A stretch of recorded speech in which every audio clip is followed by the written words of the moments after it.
our Secretary Ashok Kumar Muntra, and our beloved Principal Dr. Santosh. So I thank you, ma'am, for being accepting our invitation towards the webinar for the students and also for the students and the professors and other HR fraternities. So the topic, the coaching as a culture. So we all know that. So what is a coaching culture? So going for a conceptual understanding, it means supporting employees in an organization in order to make them to learn new skills and become an important resource to the organization. A coaching culture should emphasize on regular training and receiving the feedback from the employees, also creating an opportunities for them to grow in order to make them more engaged and to be more effective workforce. It is very essential for every organization to create a culture of coaching and should make strategic choices continuously in order to craft and influence the culture in order to create and sustain high performing employees. So coaching can help HR managers to promote and so model the desired behaviors of the employees in the organization, so that will make everyone to be aligned to their right values.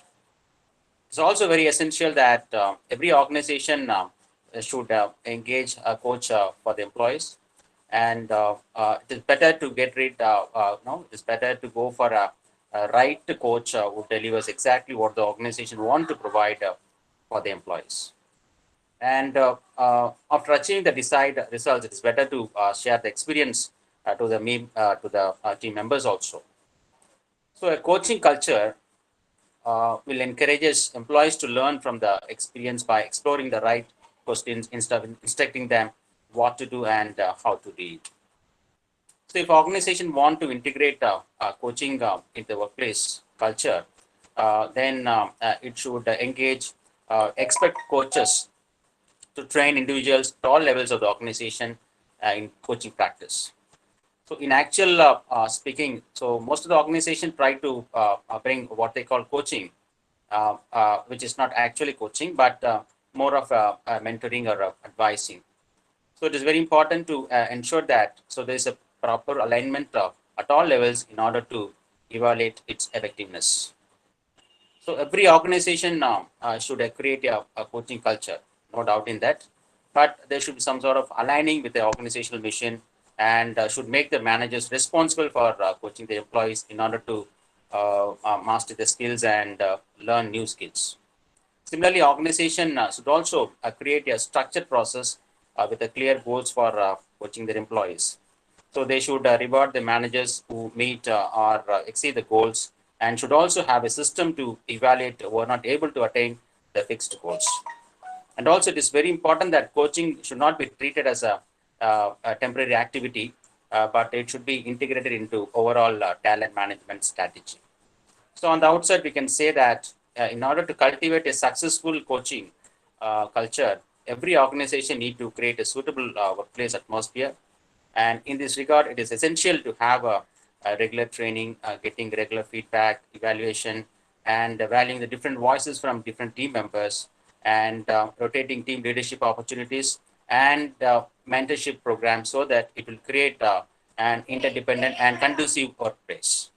So now I just with this I conclude, and so leave the session for resource person to proceed in order to share the expertise and experience and throw much inputs on the topic of coaching culture. Thank you. All the best.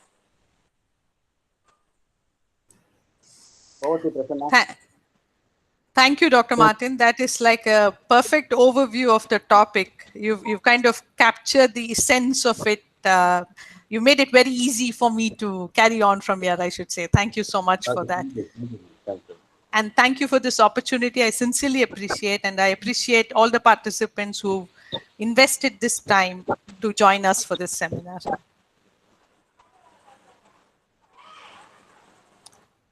Sorry, Prasanna, please carry on. Yeah, ma'am. The stage is yours, ma'am. We can start the session, ma'am. Yeah. Okay. All right. Thank you.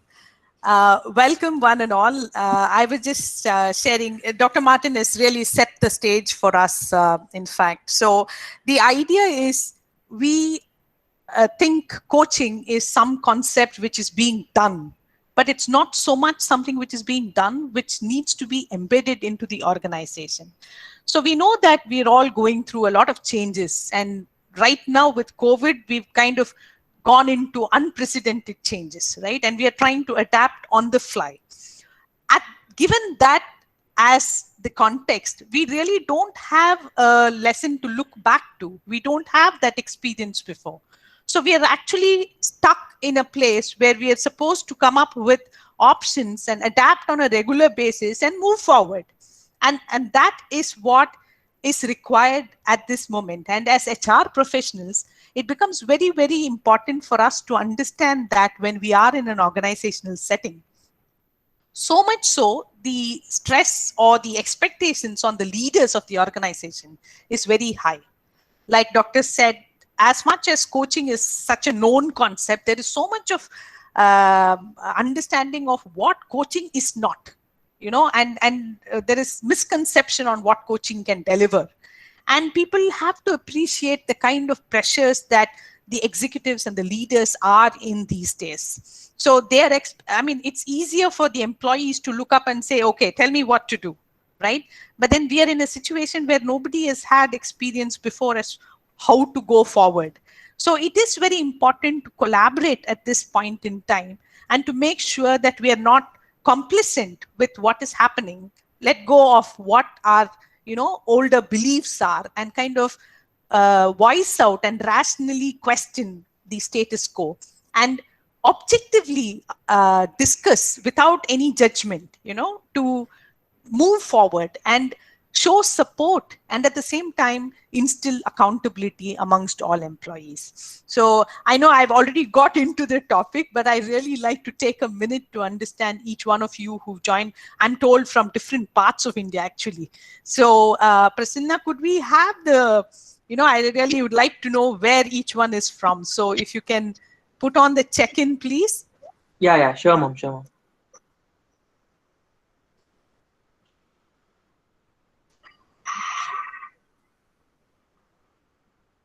Yeah, dear participants, there is one polling is there on the chat box. Kindly fill the polling. It's about like where you come from, which part of India, like that. You just click the link on the chat box. You can fill the polling. Shalini, could you present this? Yeah, thank you, Shalini.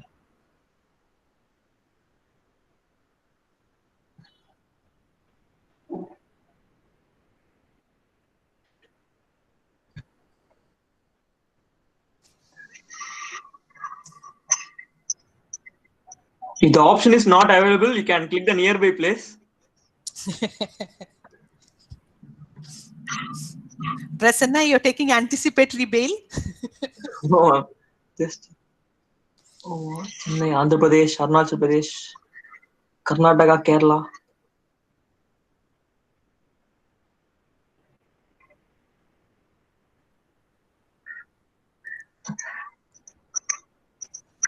And Shalini, so far, how many votes we have got? We got?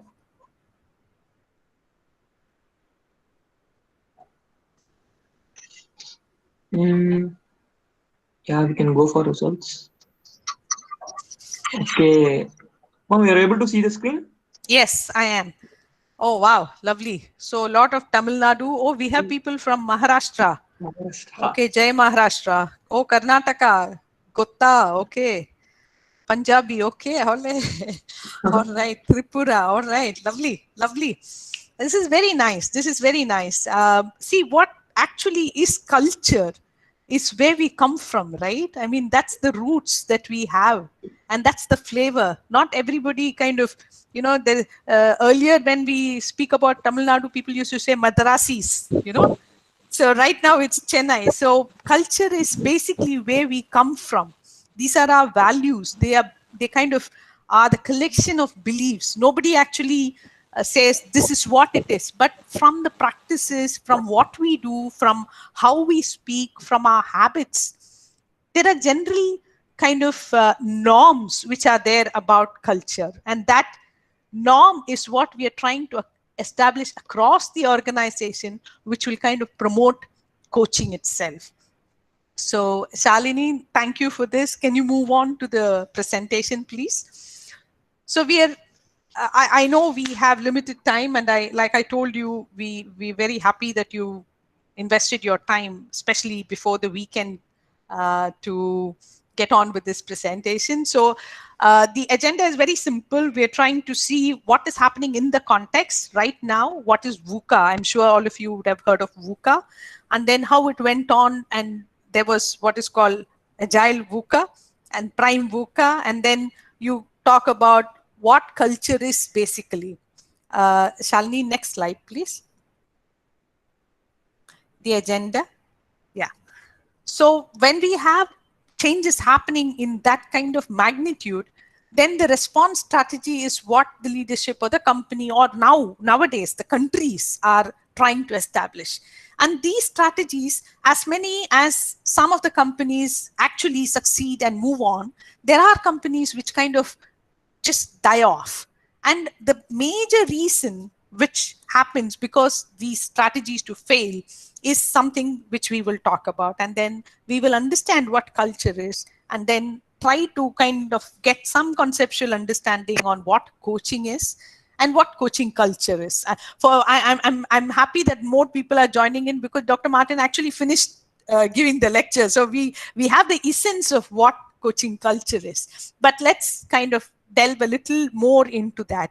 I would like to share whatever I know about it. At the same time, I want you all to understand that anything these days is knowledge specifically. It is not something which can be restricted to one person. It is something which is spread across. So collaboratively, I'm as eager to learn from each one of you as you have signed in for this seminar. So please feel free to write your questions on the comment chat box, and or unmute yourself and ask. If I know the answer, by all means, we can discuss about it. If I don't know the answer, I promise I will go back and come to you. So I will have my contact details, so we can professionally keep in touch and kind of grow together. Next slide, please. We did this one. So then, okay, the other thing was I wanted to know where you all wanted to travel, you know, once we have the COVID vaccine. Can we have some responses? Anybody wants to share where you want to go? I know everybody is restricted now in travel, so I'd like to hear from my Punjabi friends. People from Goa, okay. Want to go to Goa. Can I know why?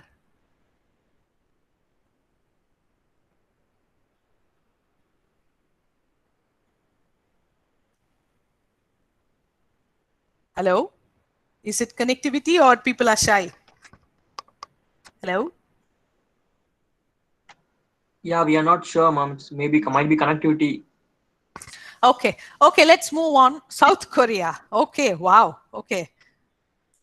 South Korea, they're kind of setting standards on how to be professionally resilient. Yeah. Oh, a lot of people want to go to Paris. Okay. Mega wants to go to Paris. All right, lovely.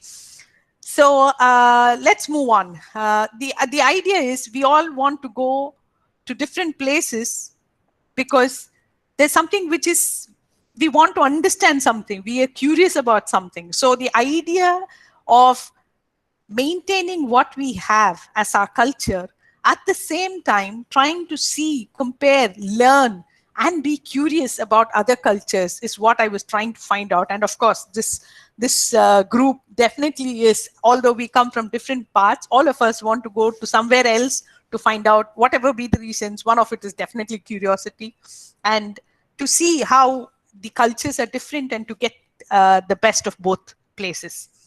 Next slide, please. Yeah, so somewhere around early 90s is when the USSR, there was this dissolution. Then there was the army of US had a strategy which was called VUCA, which was volatility, uncertainty, complexity, and ambiguity. Now that was so much prevalent that it was so applicable to the business environment as well. So that's when people, till then, there was such growth in industries. There was everything was established. The businesses were very comfortable with what they were doing. They had their 5-year plan. They had their 15-year plan if required, and their strategies were set. Everything was going as per clockwork. But then with that, there is a lot of volatility which came in. There were a number of economic changes which came about. There were socio-political changes which came about. There were simply political changes which came about, and all of this led to situations where you could not predict a particular pattern. You were so used to looking at what are the different parameters and coming up with a pattern and trying to see what can be done to it. And now is a situation where the speed or the size of the things are unimaginable, that the systems are affecting and you're not able to come up with a pattern. And there was a lot of uncertainty, because what happened is we don't know what the outcome is going to be, because the parameters are new to us as well. And with the burning of the borders, and with the immense intensive use of technology, there was no, it's 20 years since I passed out of DGVC, but I'm still connected to all of them. It was not something that I imagined when I left college. And I've been lecturing, and this connectivity, this intense use of technology also led to a lot of complexity, because one, technology itself is developing, and there are so many differences and changes which are coming up with the technology. Plus, because of this global borders being dissolved, the people mindsets, that's also different. The way people think and interact is also becoming more complex. And ambiguity, and because of all this interaction, there are a lot of alternatives which come up. People say, okay, this intervention, that intervention, and all those interpretations are valid. That's the whole point. So it becomes ambiguous. Okay, this is also correct, that is also correct. What do I do? So decision making becomes a big question mark, and people were finding it very difficult to deal with VUCA times. And that's when the leadership itself came up and said, okay, to deal with VUCA, this is what is prime VUCA, which talks about visionary. Visionary kind of surpasses volatility. So if you're able to decide what is it that you want to achieve, what is your objective, and get buy-in of the people in the organization, if you serve as the visionary, then you are able to manage the volatility to a great extent. Again, uncertainty kind of is combated with understanding. So given this context, what is the understanding? You try to understand what it is and see how you can effect for the required objective. And clarity kind of supersedes complexity, because you need to simplify things. Yes, everything is complex, but you take parts of it and simplify it so that you are able to understand it. When you're able to understand it, then your clarity improves and your decision making also improves. And again, ambiguity can be only attended to with agility. So we do know, like initially Google Meet was not having so many features, and now they're having so many features. Zoom was there. Now everybody is trying to be agile. So we couldn't have colleges, people couldn't go to colleges. Then they're looking at online. So in online, what to do? Now they were talking about having training programs. Now you're not allowed to have training programs anymore. So they're talking about virtual instructor-led program. MOOC was always there. MOOC was there from 1990s. But the kind of registrations and the increase in the learning with MOOC is quadrupled or multiple so many times. Which all is agility. How do we look at what is available and adapt quickly so that we are able to grow, move, and achieve our objectives is what is agility. So prime VUCA, which was again another acronym term by Bob Johansen, it only is a counter or the antidote for the VUCA times which we had. Next slide, please. Having spoken about, and I'm sure most of you would have received this joke in the WhatsApp. So I just want to convey the point. One was business environment becoming like that. And slowly when we thought, okay, we've kind of got a hang of it. Yes, we are moving towards Industry 4.0 and industrial revolution in a different sense of the word. But then suddenly we are now hit with a pandemic. And then what happens? It's another reset. Now people talk about new normal. So this is something which has not happened before. Nobody knows how to deal with it. We're not talking about organizations now, we're talking about countries. So you think the wave is over, you think that is happening, and then there is a total kind of recycle which is happening, and the vicious cycle is still going forward. So the point is, yes, we can decide how we are going to adapt, but in a situation like this, the adaptation is forced on us.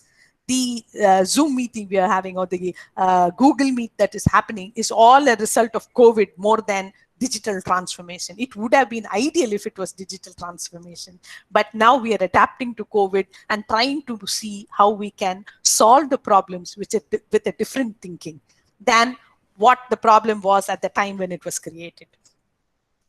Next, please.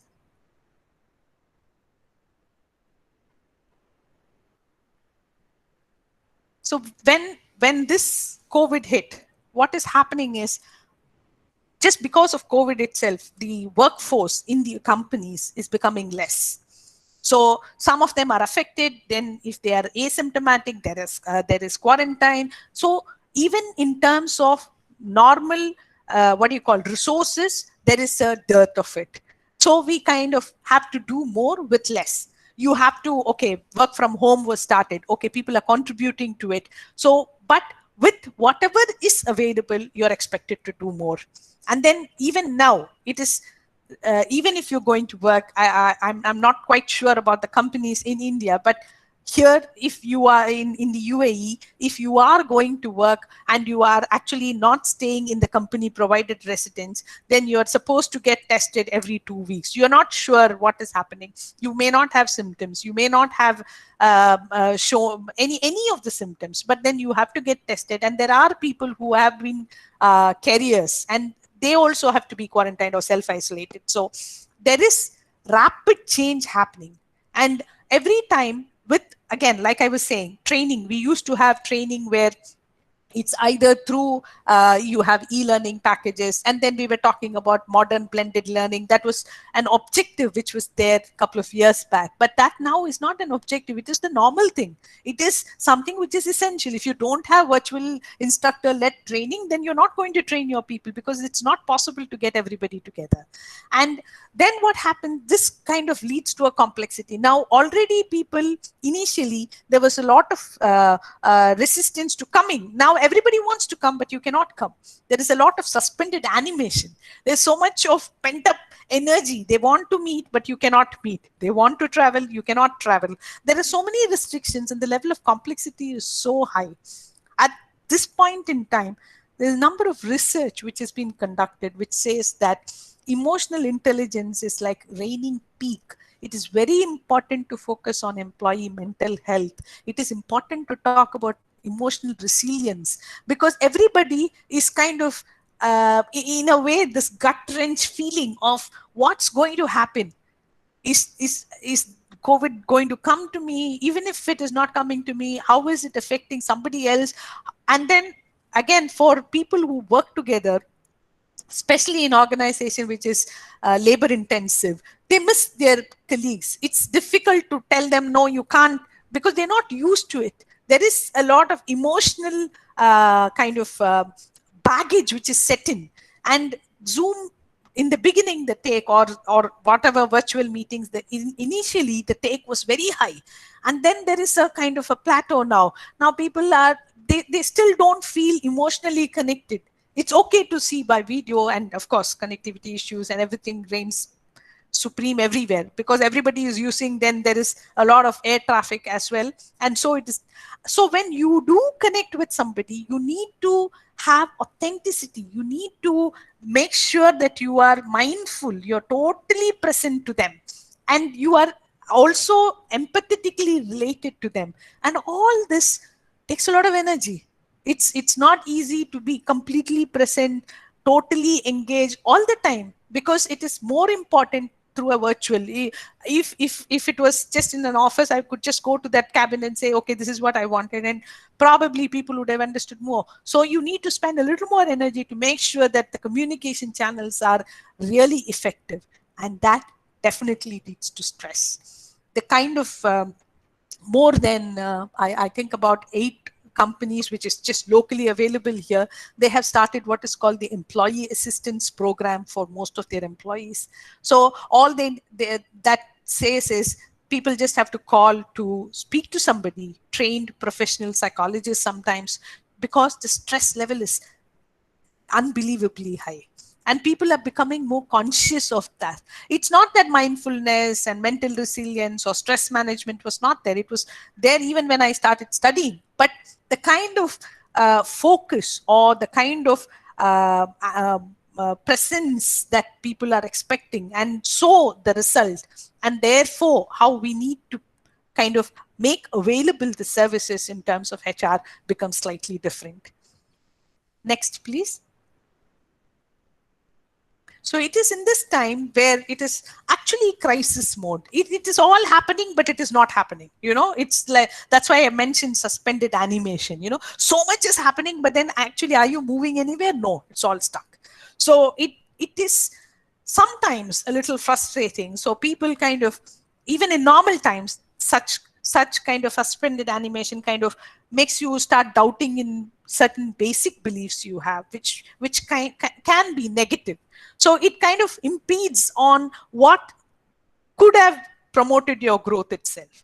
So it increases what is called risk-averse nature. So you don't want to take, okay, let me just finish it off. You know, we don't know what's going to happen. That, okay, you want me to complete this report for today, I will complete it. I wouldn't even question you why.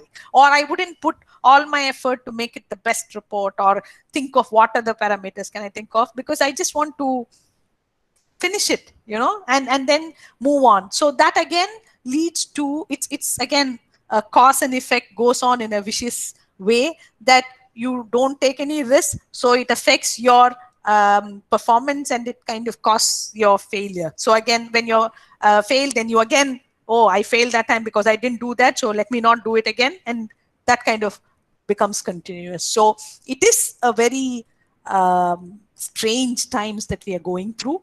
But as HR professionals, it is more than important that we check in with ourselves first internally to make sure that we stay positive, we do kind of understand and are centered in our senses and are mindful and are totally present when we are interacting with the employees or other professionals. Next, please.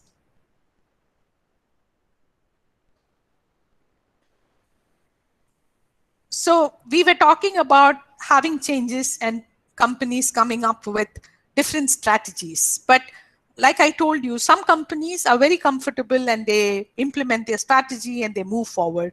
But we've seen that more and more are actually not able to move forward and kind of are lost. We hear of them. They were like in the top before. Nokia, for instance, they were in the top before, but then suddenly they're not there anymore. Nobody talks about them.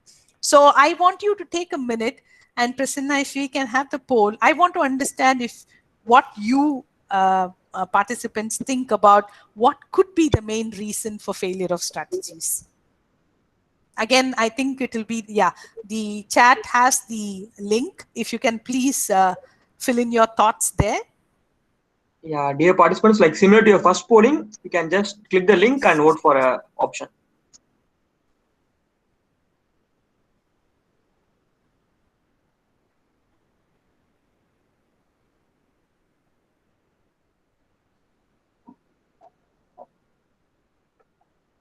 So according to you, why do you think strategies fail? I mean, it's not that companies don't make strategies. Of course, they are in the business and they do want to run the business. So is it because of unforeseen external circumstances? Is it people, process? Is it strategy itself that is flawed and it has not taken into consideration the, what do you call that, the competencies, core competencies of the organization?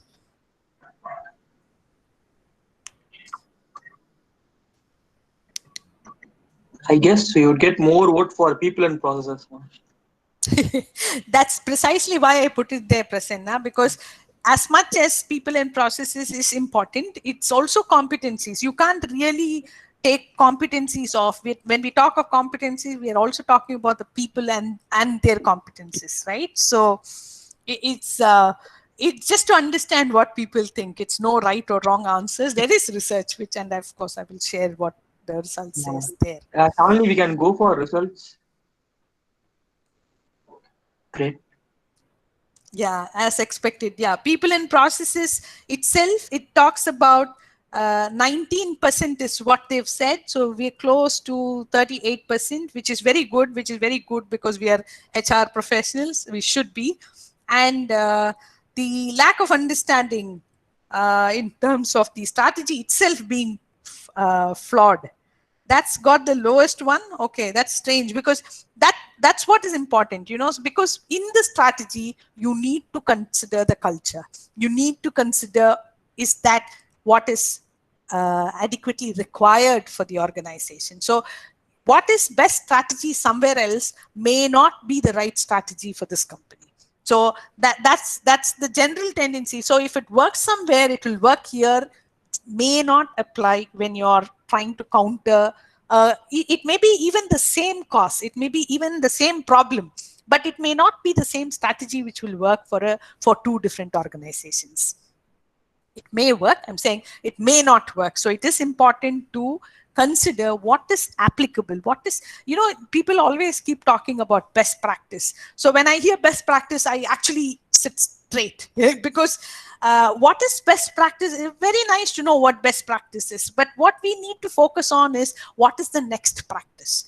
We need to, at a constant vigil, we should know what is happening in our organization. Because of what is happening, so what? And then now what? What? So what? Now what? That kind of analysis should be continuously running in our mind. So what is happening? We should be kind of noticing, registering all that is happening. And because this is happening, so what? That is the next question, and we need to address that. And okay, now we know so what. Because of knowing so what are we going to do? Now what? That is the kind of trend we need to take to implement any strategy. Can we go to the presentation, Shalini?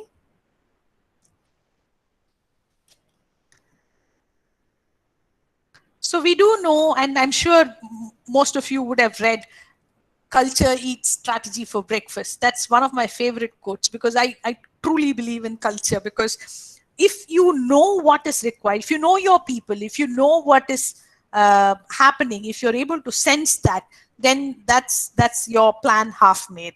It's then, of course, there's a lot of work which goes after that. So it is from the research that 9 out of 10 companies, they fail in their strategic implementation because it is not aligned to their current or desired. So sometimes it is not, even if it is not, like for instance, when you look at Microsoft, earlier they were totally focused on competitiveness. But then when Nadella took over, it was from competition, it was focused on learning. It was the tagline that they used was from proving. We don't have to prove anymore. We have to improve. So the focus from just doing or cutthroat competition to learning, improving, facilitating learning, that was sea change. But to implement that, you need to make sure that if that is the desired culture, what is the current culture and how should the strategy be implemented is something we need to keep in mind. And regardless of which industry, if your culture is right, then you will definitely outperform your competitors at least 3 times, thrice the value in the stock market. And most companies, the culture is what explains 50% of the performance variation. Like if you have 5 business units and you kind of find out that some of them are doing extremely well, whereas the others are not doing, there is no change in the resources, infrastructure, training, or any other interventions that are provided. Just culture would kind of delineate the performing ones to the not performing ones. And it is it's actually a study from by Grant Thornton, and it's that every company which is likely to experience 1.5 times revenue growth, 15% or more times over 3 years, and 2.5 times more stock growth over the same period if your culture is right. So that is the importance of culture, whether you are trying to implement a strategy, changing a strategy, or if you just want to stay in business as well. So next slide, please. So what is culture? I know Dr. Martin did mention. So I'd like to hear from a couple of you at least. What do you think is culture? You can comment as well.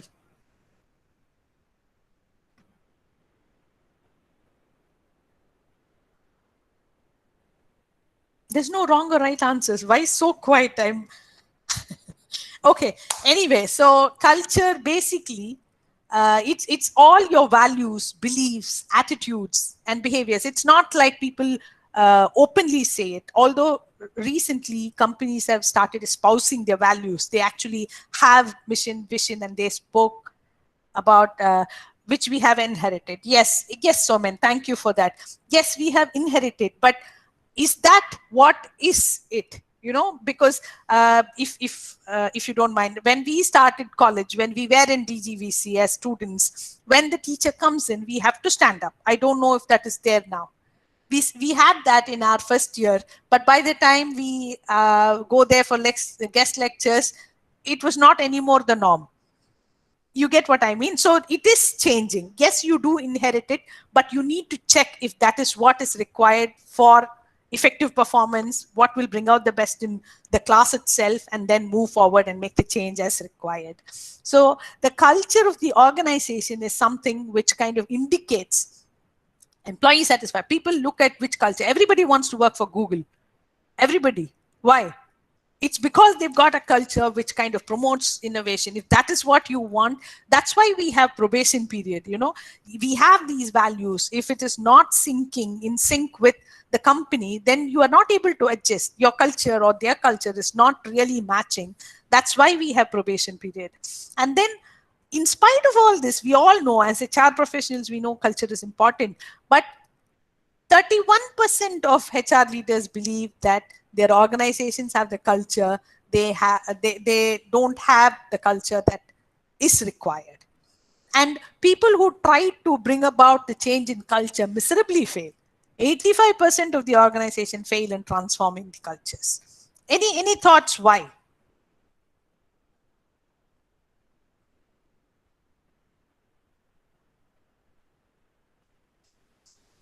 I think there is a lot of lag. Are you able to hear me? Yes, ma'am. We are able to hear you, ma'am. Okay. Okay. Next slide, please. Because interaction is slightly lower, maybe connectivity issues from everywhere. So it is important when we know that we are going to change the culture. It is very important to reflect on what is it that we want. It is very important to focus on the problem itself and then the desired behaviors and try to link the desired behavior to the problem and why it needs to change. And this needs to come from the leaders. And it's not enough if the leaders just promote, okay, we have to change in this, but they have to role model it. It is important to communicate what is the change required on there is nothing called over communication. So you need to keep on re-emphasizing the importance of the change required in the behavior or the culture. And you need to make sure that people are enough trained, they have the skills and competencies required to move to the next level of culture. It is then also very important that the leaders themselves role model it. And like Dr. Martin was mentioning, if people do change and they show that in their behaviors, that needs to be complemented and recognized in the systems that are there, whether it is reward, performance. It should be integrated into the rest of the HR systems. It is not very simple. You can't take, okay, prove, improve. Somebody said that and it worked for them.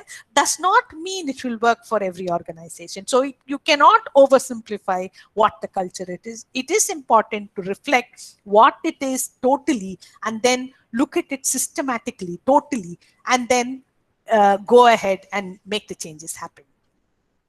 Next slide, please. So we do, like I mentioned, there are companies which are successful in making these changes. Now, what makes the leaders click there is that those leaders are immensely curious. They are in constant touch with their leadership team, the other employees. There is no hierarchy. They actually reach out to people. They are approachable. They are available. And they find out what is it that people want? Why is it it's not happening? What else can we do? What more can we do? What will make it successful? And they don't rest till they kind of get answers and keep working and experimenting those answers to move on, move forward. And they're very empathical. So if they do, when leadership says something, the general tendency, even most organizations, is to generally comply. There is conformance, but in the mind they may not actually agree to what the leader is saying. So it is very important for the leader, and the leaders who are successful actually are practically empathetic. They feel for the people. What are the employees feeling? What do they think about it? How are they experiencing it? It is not like I say and you do. It is more in terms of collaborating. And then they are there to listen. Like I said, they are available not just to question. They are there to listen. They don't only, I don't know how many companies, but most companies here, they have an open door policy. Anybody can walk up to anybody and ask, what's up? Why is this happening? Or why can we do this better? And that is very important. When you are able to listen to the people, then you're able to feel the pulse. And when you're able to feel the pulse, then you know what you need to change and how to get that change through those people as well. It is very important to focus on possibilities. Yes, it is important to know what caused the failure, what is the problem. Of course, we very engineering or logic oriented. So we kind of say, okay, 5 W's, 1 H, what happened for us 6 times Y, all that is very good in terms of solving a problem. But when it comes to actually having the culture reversed, or moving on to a different level of change itself, it is very important to look at what are the possibilities. When you look at what are the possibilities, then you start switching on the creativity button, and you come up with more options, which is more forward focused. And again, leaders are there and they are relationship focused. They understand that they are all in it together.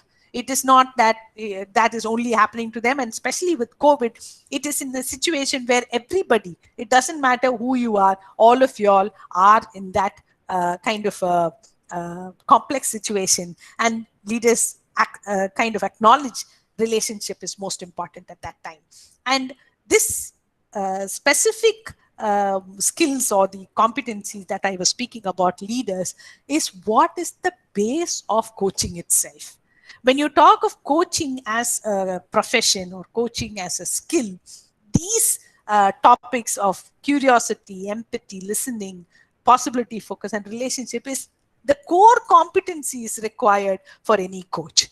This was very striking, and that's what I thought should be shared. And that, when you talk about a coach being curious, the main skill of a coach is to question, to ask challenging questions, to actually directly communicate, to give the space to the client to kind of explore and talk freely, discuss openly in a non-judgmental context what is the issue. And then that kind of gives them a different perspective for them to work on it.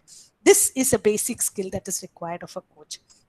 Again, we need to be empathetic, but at the same time, as a coach, you cannot get pulled down to what the client is going through to a great level. You should be able to maintain that objectivity so that you are able to provide that aha moment to your client. And of course, coach is supposed to have deep listening skills. You know that listening skills are at different levels, right? They talk about levels of listening, where downloading is where you just listen. You already know, you want to listen to something to confirm what you already know. And then there is factual listening, where you're trying to get additional information. You know something, but you want to get additional. And then there is empathetic listening, where you're trying to inquire and understand the other person at the heart level. And then there is the deepest level of listening, which is called generative listening, where you actually become one with the client so that you're able to see the way forward. And at that time, it is what is called, you're living the moment with them. You are kind of in a, for a want of a better word, in a dance with them, where you're actually in a flow in that conversation. That is what is important in a coaching relationship.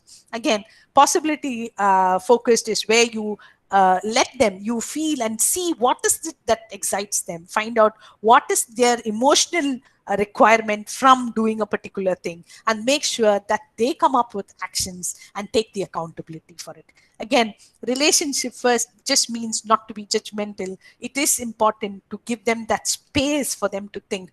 Coaching basically believes that every person has all the resources that they have, they need within themselves. It is just that requirement of having that trigger off to know what is the potential that is internally available and to reach that potential itself. Next slide, please. So I was saying, what is coaching, and Dr. Martin also was saying, it is not training, it is not teaching, it is something different. So when you look at teaching, it is totally something which is an instruction kind of a mode. So where people, the teacher obviously knows more and the student is learning from the teacher. So if you were to look at the level, there is a higher level and a lower level. So knowledge or concept or understanding from a higher level moves on to the lower level. Training is similar. At the same time, it is more skill based. It may not be only knowledge, it may be to do as well.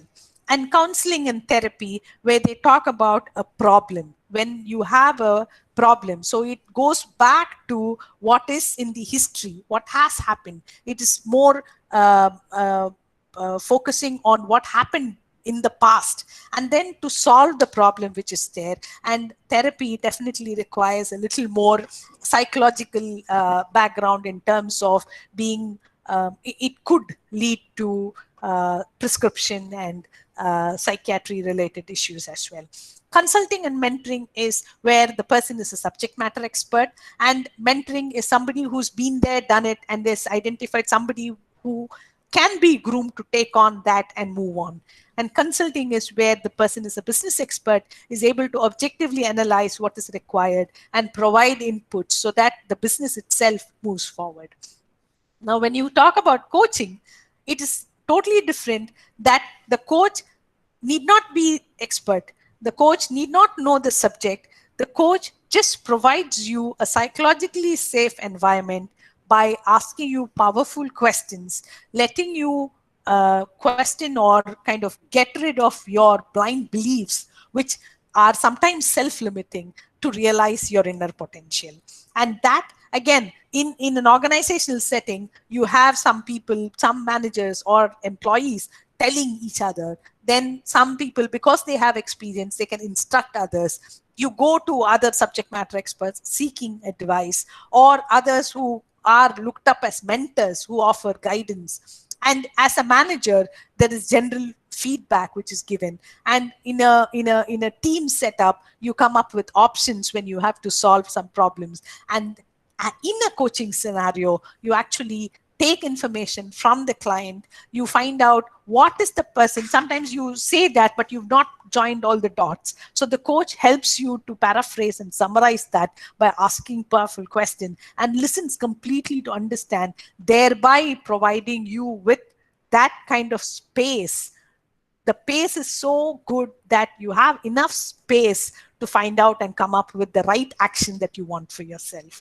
That is a continuum, and that needs to be established within an organization as a culture. Next slide, please.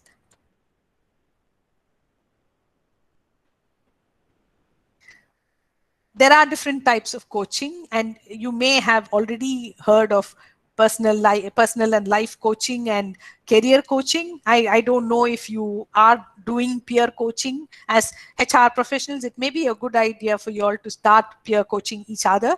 And in an organization setup, in the recent study which was conducted, it was found out by ICF, it was found that most coaching is still restricted to business executive or leadership. It's very, very low, 13%, which is life and enhancement, life vision and enhancement coaching. So there is a lot of overlap between what is personal coaching and business life, because as people, your business is only part of what you do. Your life is definitely the overarching part of your life. So it is important for us as HR professionals with Industry 4.0. There is proven research which says that the skills which is required for the years going forward is emotional intelligence, data analysis, visualization, and storytelling.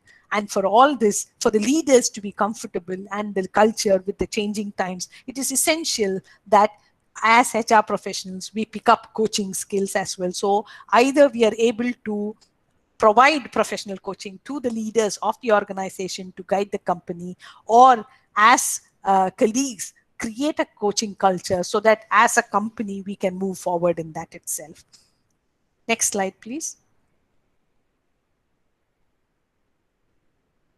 So the reasons why people usually sign up for a coaching engagement is because it's not that they have a problem, but they know they're somewhere stuck. There is a decision, that you want to do this, but then you're still not doing it. There is a lag between the decision and the action. And that coaching engagement helps you identify and clarify those issues. It creates a context, like I was explaining, where there is no judgment. You're free to discuss, and it kind of promotes, you've been thinking about it in a particular way. It gives you the time to think of different perspectives to the same issue. And it helps in facilitating awareness. So once you kind of are talking about it, discussing it, then you suddenly come up, I've never thought about it like this. And then that kind of gives you that aha moment. From that awareness, you want to convert that awareness into action. And when you have the action, you plan for it, take ownership for it, and then build your own confidence. And when you are able to achieve what you set for yourself, the kind of self-esteem goes up and self-confidence goes up. And that when you are happy, your circle also becomes happy, and that kind of has a rippling effect right through your setup, and in an organization, right through the whole organization. So this is some information from ICF again, where in organization, generally coaching is sought out for leadership development strategy, or to improve communication skills, to improve teamwork and engagement, to improve decision making and increase productivity. Next slide, please. The benefits of coaching, again, they have really reported. There's been a lot of research done in this, and numerous clients have reported that it has positively impacted not just their professional lives, but also their personal lives. In my own experience, we make that a point to definitely get feedback from the coachees as to what is the impact that coaching has had in their lives. And most of them have commented that not just professional, you might have gone to a coach because you want to improve your communication skills, but you realize that after the coaching engagement, it's not just your communication skills, but as a person, there has been a holistic development, and that has been reported. For organizations, there has been return on investment, which has been calculated, which is quite unimaginable. 529% is something we would love to have. But again, you will see that that's one of the problems or the hurdles that we have. The return on investment calculation for coaching is not so established, and like anything in HR, because it is people oriented, the intervening variables when you want to establish the cause and effect are multiple. So it is difficult to calculate. However, there is a lot of research which is done, and there is ways to calculate the ROIs as well. Next slide, please. So what is a coaching culture? A coaching culture is a climate where people actually can go to anybody and say, give feedback or receive feedback. Prasanna, I've been presenting like this. Is this okay? Do you think people are really accepting it? Is this enough? What is happening? And then, no, it's very good. Is that enough? Because we've seen complacency is not good. So when I'm sure you would have heard of this example. There was a frog which was in a pot of water, and it was really swimming and enjoying itself. And then there was heat which was kept below, so the water became warm initially. So the frog said, yeah, it's warm, nice, I know I can jump off anytime I want and I'm safe, no problem. And it kept on, and then the temperature went higher and higher, and suddenly there was a lack of competency. The frog just couldn't move and it died. So it is that complacency. Yes, you can do, but are you doing? That plateau of performance should constantly be challenged to extend and do more. Next, please. Next one also.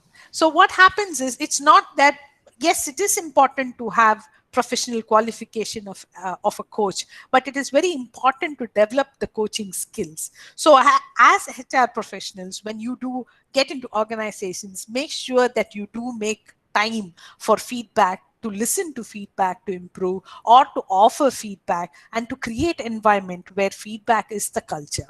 And when you talk of feedback, there is no mine is right, yours is wrong. It is collaborative, where you look at the issue and see what is best for the issue to move forward and how to progress in that.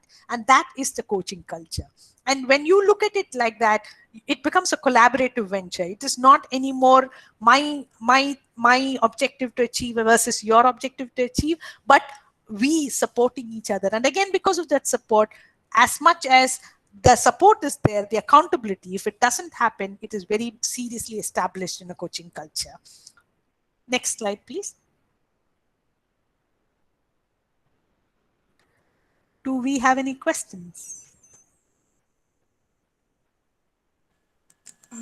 Yes, ma'am. Hi, good evening. I'm Pavitra. Yes, Pavitra. Yeah, I'm having one question actually. So, Very good. So when we saw about the topic of lag in leadership and executive coaching, so would you like to suggest some uh, improvement methods so that there will not be any failure in the culture? So what happens when you talk about failure in a culture, I think I touched upon it, but anyway, I will tell you. In terms of what we do is, we have this academic mindset where we read a lot, and what has happened there, we want to immediately copy. You cannot copy culture. You get what I mean? So if there is a lag between what is happening and what needs to happen, you need to get a little below that. You need to analyze what exactly is the behavior required and what is the problem. You need to look at the problem and see which behavior is causing that problem. And that lag can be corrected only if the behavior is corrected.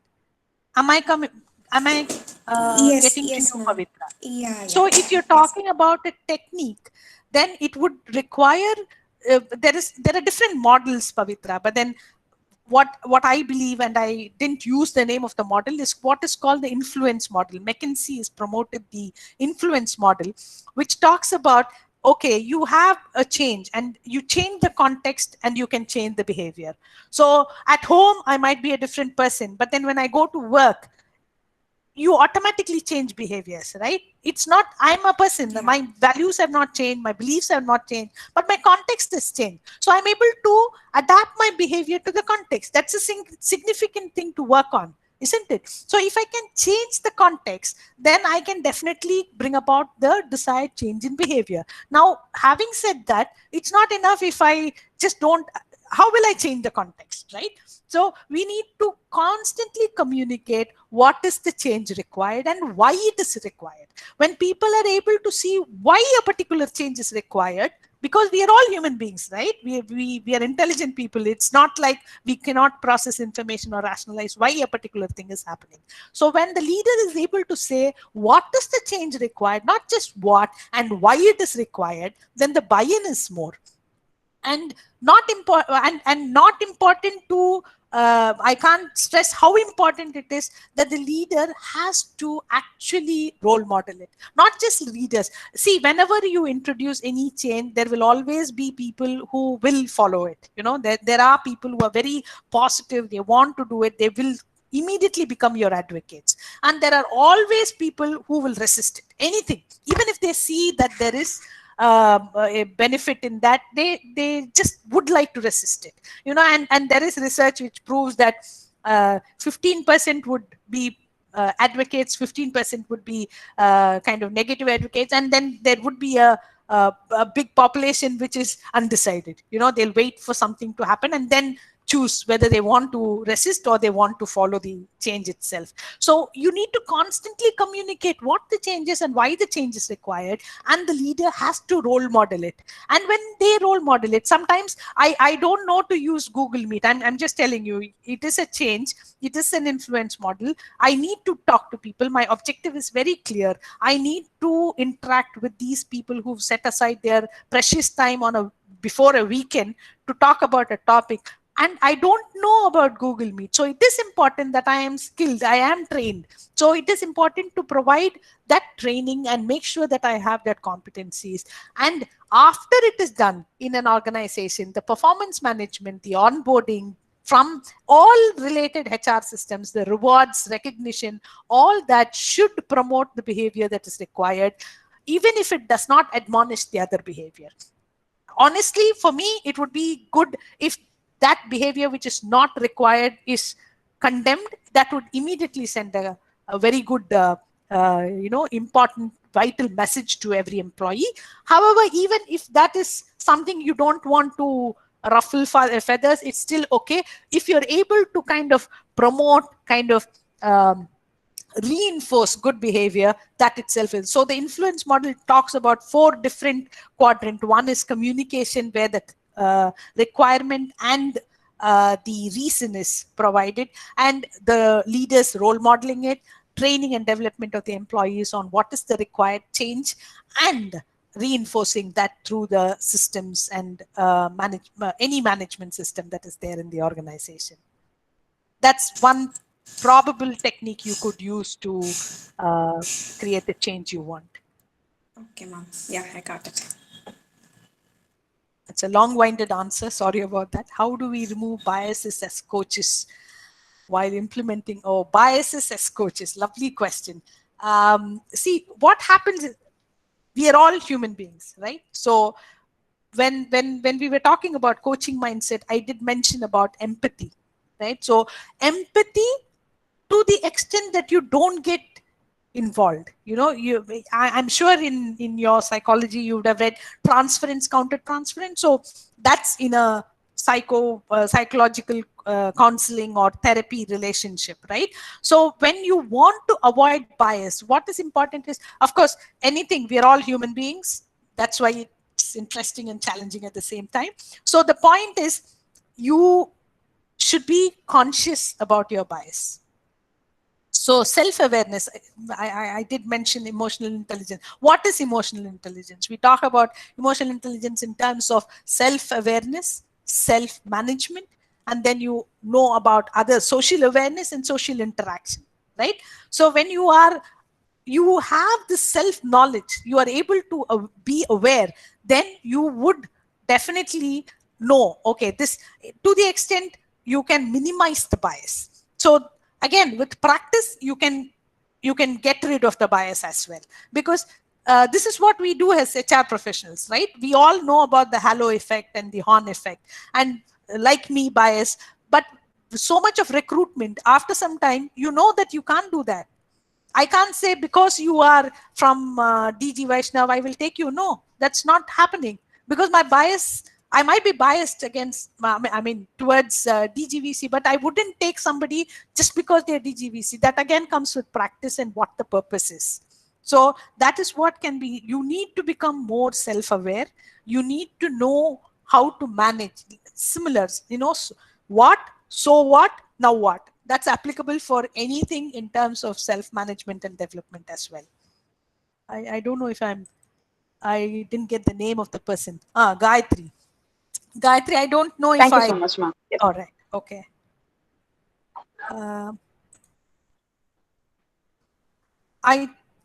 Are there any more questions? I know it's been hectic rambling from my side, if not anything else, but I'd like you to kind of let it sink into you and if you can move the slide. I don't know if my email ID is mentioned, Shalini.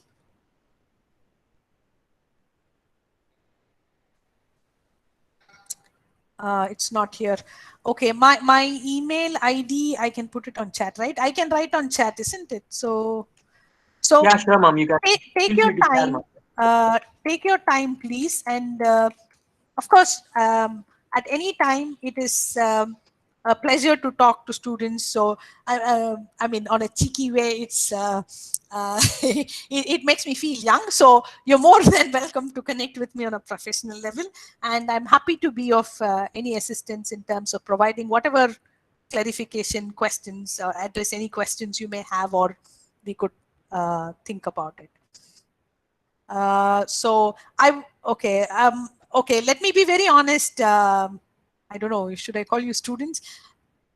Can be enforceable or it should be voluntary. Dr. Martin, the way it works is anything, if it is forced upon, it wouldn't work. Whether it is teaching, training, coaching, anything, it has to come from within. But again, there are instances where a person requires coaching. So the influence model that I was talking about, so if everybody around you kind of do stuff which proves the value, so when you implement a coaching culture specifically, you actually try to get in your influencers see the value of coaching. So when you get the leaders to see the value in coaching, then they immediately, without you having to ask them, they generally start promoting it. They want it for their people. And when you don't go about kind of forcing it, then people say, I also want. And when you kind of make it a little rare, then the need for it increases. Again, it should not be a thing that is, you go to this and it kind of is a given. It's not, it's something which is a need which is felt by people, so that it can be there. But as HR professionals, it will be fantastic if, especially when there is a change in role, when there is a change in department, or a newcomer, or a person who's going away, where you do know that there is a change in the role, or a status itself, it would be a good offering. You can say this is available. You can promote what the values or the benefits are, and then let them to choose that. I don't know if I answered you, Dr. Martin. Okay, thanks, ma'am. Okay. Prasanna, is there a feedback form that you would share with them? Yeah, I think we are having the I'm sure I've exceeded my time as usual, right? Or no am I problem, ma'am. good? No problem. Yeah, we are on perfect track, ma'am. No problem. Okay. Okay. No I problem. get too passionate about what I'm saying. So if I am going to hang around for some time. So if you have more questions.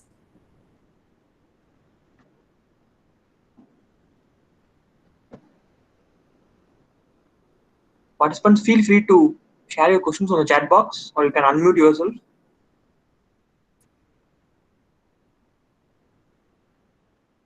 Ma'am, actually, I have one question, ma'am. Yes, Prasanna. The question is like, in the organizational perspective, if HR, as HR, I want to introduce the mentoring concept. How I can introduce? As a HR professional, you want to introduce mentoring concept. Yes, sir. Concept of mentoring. So first of all, you need to, like any business idea, Prasanna, so you will need to say what your business idea is. So what is mentoring? Okay. So if you know what is mentoring, where do you want to do it? Why do you want to do it? What is the purpose? So once you have your purpose, you share it with influencers or your senior leadership team, so that you have the buy-in from them. So once you have the buy-in from them, then my recommendation and what has worked for me is to show before you tell. What I mean by that is, you kind of do a pilot. You decide you want to do mentoring. It is for the whole organization, but in any organization, you'll always have a team which is very pro to any developmental activity. So if it was training, if it was development, if it is outward bound training, if it is e-learning, anything, they're willing to experiment and support you. So there would be your what do you call, advocate. So identify a department which is willing to experiment this with you and do a small pilot in that department. When you do a pilot, then you are able to capture the value from that intervention, that you can again promote it. You know, they did it like this, and you kind of publicize that to the other parts of the organization, and then people will hear, whether you publicize or not, they'll say, I believe that department has, why can't you do it for us also? And then you say, definitely, what do you want to do? You know, then it is not you pushing the concept, it is they pulling the concept from you. Okay. Okay. Does Ma'am. that make sense? Okay. Yeah, ma'am. Yeah, Okay. ma'am. Okay. Actually, there are no more questions, I guess, ma'am. Okay. So I think everybody wants to rush to their Sunday. So it's Yeah, okay ma'am. for Yeah, me as yeah. well. Going to celebrate That's Sunday. okay. No We problem. have Thank you so much, Prasanna. I did enjoy presenting, and thank you very much, Shalini, for your producer support. And I do look forward to receiving feedback. And as I mentioned, anytime professionally we can connect, send me your queries and we'll be in touch. Thank you so much. Thank you for taking the time. Yeah. Thank you very much, ma'am.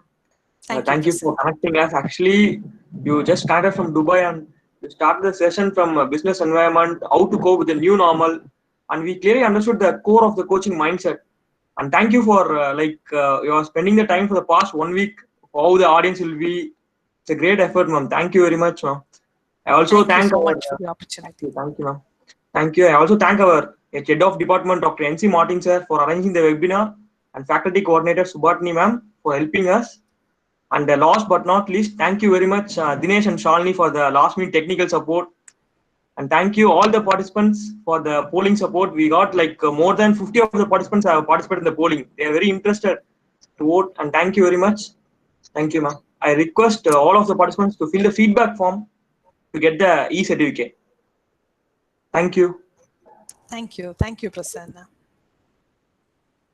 Thank you, Dr. Martin, and thank you, participants. I know how precious Saturday evening is, so thank you for investing the time. I hope it was Thank you, worth ma'am. it. Thank you very much. Thank you, Dr. Martin. Thank you.